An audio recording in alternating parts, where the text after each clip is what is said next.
नमस्कार मंडळी, पिंकीचा विजय असो या मालिकेच्या आजच्या भागात आज आपण बघणार आहोत. सुरेखा सुशिलाला म्हणत असते की काय झालं ताई, वयानुसार तुला ऐकायला कमी यायला लागलं का? अगं मी तुला म्हटले की औक्षणाचं ताज तयार कर म्हणून. सुशिलाला मात्र सुरेखाचा प्रचंड राग येत असतो. सुशिला काय ऐकायला तयार नसते, त्यामुळे सुरेखा आता संग्रामला सांगते की संग्राम तू एक काम कर, पोलिसांना कॉल कर. चित्रा आता सुशिलाजवळ जाते आणि सुशिलाला म्हणते की आता तुम्हाला त्यांचं औक्षण करावंच लागेल, नाहीतर ते आपल्याला घराबाहेर काढतील, कारण घर त्यांच्या नावावर आहे. सुशिला म्हणते की ठीक आहे, करते मी स्वागत. सुशिला आता सुरेखाचं स्वागत करणार असते, तेव्हा पिंकीला मात्र हे अजिबात सहन होत नसतं. पिंकी म्हणत असते की नाही सासूबाई, तुम्ही त्यांचं औक्षण नाही करणार. सुरेखाला ती म्हणत असते की कालपर्यंत तर तुम्ही न्यायाच्या भाषा करत होता आणि आज तर तुम्ही डायरेक्ट हक्काच्या भाषा करताय. सुशिला आता पिंकीला म्हणते की जेव्हा बोलायचं होतं तेव्हा तर तू काही बोलली नाहीस, आता तू तुझ्या सासूचा अपमान तुझ्या डोळ्यांनी बघ. आणि माझी ही अवस्था बघून तुला तर आनंदाच्या उकळ्याच फुटत असतील. आणि ती आता सुरेखाला म्हणते की करते मी तुझं स्वागत. सुशिला आता सुरेखाचं औक्षण करणार असते. पहिल्यांदा ती सुरेखाच्या पायावर पाणी टाकते आणि मग लगेचच तिथे चित्रा येते. चित्रा कापड घेऊन आलेली असते आणि तो रुमाल ती सुशिलाच्या हातात देत असते आणि म्हणत असते की सासूबाई हा काय, याने पुसा त्यांचे पाय. सुशिला मात्र खूप रागाने चित्राकडे बघत असते. सुशिला आता सुरेखाचं औक्षण करते. पिंकी देखील सुरेखाच्या अंगावर फुलं टाकत असते.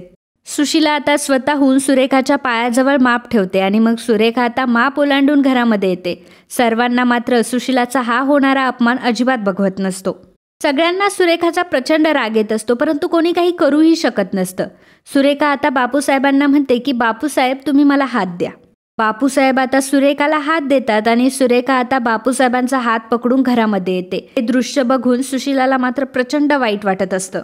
बापूसाहेब जेव्हा सुरेखाला तिथून घेऊन जात असतात तेव्हा ते सुशिलाकडे ढुंकूनही बघत नाही, त्यामुळे सुशिलाचा मात्र तिळपापड झालेला असतो. पिंकीला खूप वाईट वाटत असतं. ती विचार करत असते की सुरेखा मावशीला बरं करून मी काही चूक तर नाही केली ना, ह्या आम्हाला किती त्रास देतील. मी सुरेखा मावशींना कधी ओळखलंच नाही. तर आता सुरेखा सोफ्यावर बसलेली असते मोठ्या ऐटीत आणि ती म्हणते की काय झालं, मी काय तुम्हाला विदूषकासारखी दिसते. ती सर्वांना त्यांच्या कामाला जायला सांगते, परंतु तिचं कोणी ऐकतच नाही. तेव्हा सुरेखा म्हणते की तुमचे काय कान फुटले का, आणि तुमच्या आईसाहेबांना तर असं अजिबात बसलेलं आवडत नाही ना, चला बरं कामाला जा. आणि आता सुरेखा ही सुशिला जवळ येते आणि म्हणते की काय गं, तुला तर बसलेलं कधी आवडायचं नाही ना, तुम्हाला नेहमी कामं सांगायचीस, तुम्हाला झाडू पोछा करायला लावायची आणि मला सारखं म्हणायची की खरकटं पडलेलं मला अजिबात आवडत नाही, तुला किती साफसफाई लागते ते. मला विहिरीवरून पाणी काय आणायला सांगायची, मग तू तुझ्या सुनांनाही अशी शिस्त लावली असेल. सुशिला आता पिंकीजवळ जाते आणि पिंकीला म्हणते की पिंकीबद्दल तर मला काही डाऊट नाही, कारण मला माहिती आहे की पिंकी अशी चटचट कामं करते. सुरेखा आता चित्राजवळ जाते आणि चित्राला खालून वर बघत असते. अगं ताई, पिंकी तर नटाफटा करत नाही, परंतु ह्या चित्राचा नटापट्टा तुला दिसत नाही का? एवढी लाली पावडर करते, एवढा मेकअप करून तिला कुठे जायचंय? आणि जेव्हा मी लाली पावडर लावायची तेव्हा तर तुला अजिबात आवडत नसायचं, मग हे सुनेचं वागणं तुला आता आवडतंय का? ती सत्याला विचारते की काय रे सत्या, ही तुझीच बायको आहे ना? सत्या म्हणतो की तुम्हाला दिसत नाही का? सुरेखा ही सत्याच्या समोर येऊन उभी राहते आणि म्हणते की जोपर्यंत तुम्ही काम करणार नाही तोपर्यंत तुम्हाला भाकर तुकडा मिळणार नाही. तेवढ्यातच चित्राची नजर ही सुरेखाच्या हारावर पडते आणि ती सुरेखाला म्हणते की सासूबाई, तुमचा जो हार आहे ना तो मला फार आवडला. हा, सुरेखाने चित्राला चांगलंच ओळखून घेतलेलं असतं. चित्रा नेमकी कशी बाई आहे ते. चित्रा खूप लालची आहे हे तिला समजलेलं असतं आणि ती चित्राला म्हणते की तुला देखील एक दिवस हा हार मिळेल.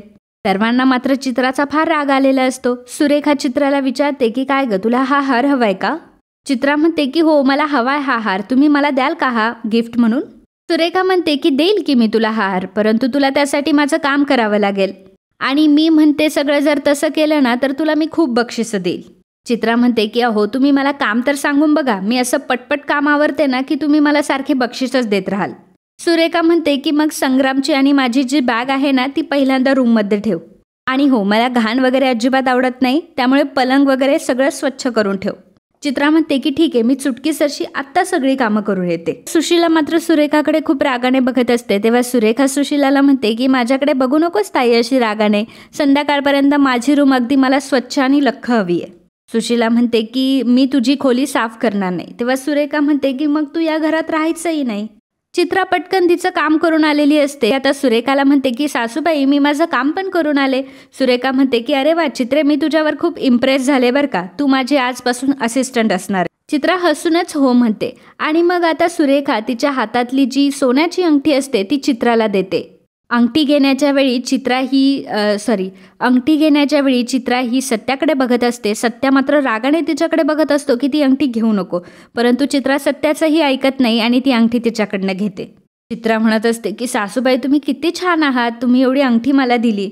तर सत्या म्हणतो की सोन्याच्या अंगठीला बघून भुललीस का चित्रा? चित्रा म्हणते की अहो सोन्याची अंगठी नाही, सोन्यासारख्या सासूबाई आहेत, त्यांची सेवा करायला कोणाला नाही आवडणार. सुरेखा आता बापूसाहेबांजवळ जाते आणि बापूसाहेबांना हात देते आणि बापूसाहेबांना म्हणते की बापूसाहेब तुमचा नाश्ता करायचा राहिला ना, चला आपण नाश्ता करूया. बापूसाहेब सुद्धा आता सुरेखाच्या हातामध्ये हात देतात आणि दोघंही ऐटीत आता नाश्ता करायला जातात. सुशिलाच्या मात्र तळपायाची आग ही मस्तकात गेलेली असते, पण ती शेवटी काही करूही शकत नसते. सुरेखा सगळ्यांना सांगते की आता आमचे तोंड बघत बसू नका, कामाला लागा. पिंकी आता सुरेखा आणि बापूसाहेबांना नाश्ता वाढत असते.